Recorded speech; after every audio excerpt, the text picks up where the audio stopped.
DRT time muna tayo. Kabit tayo ngayon ng solar dito sa kubo para may ilaw pagkagabi. Para kung may mga mag-i-stay dito, may ilaw. Lalagyan natin ng solar din tong kwarto. Lamig dito. Medyo umuulan daw dyan sa gawing Bukawi. Pero dito wala pa naman. Hangin pa lang. Ayan ngayon, sa kabundukan ng DRT. Mga tanim natin, dami ng damo. Kailangan pala dito pagka nagpunta rito, at least may mga tiga-damo ka nakasama. Yung halaman natin, galo-halo na.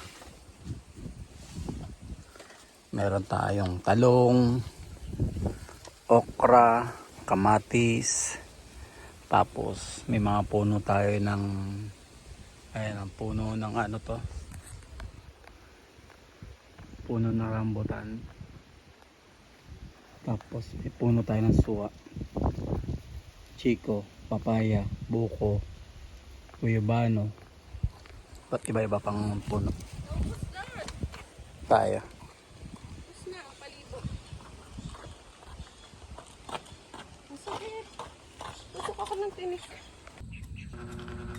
Yan guys, ngayon nagdadamo tayo dito ngayon sa munting damuhan natin, sa munting taniman natin.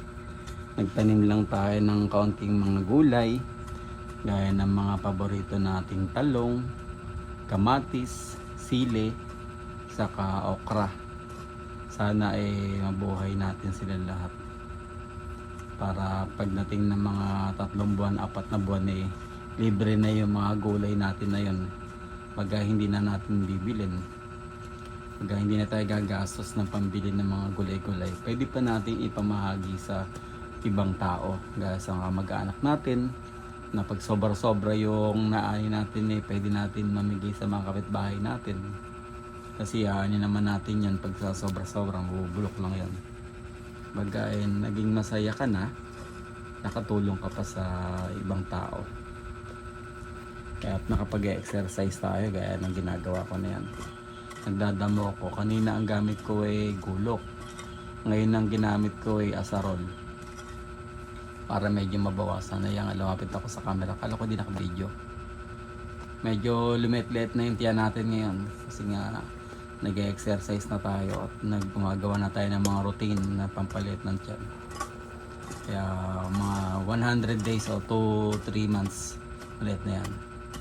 Bye. Let's go.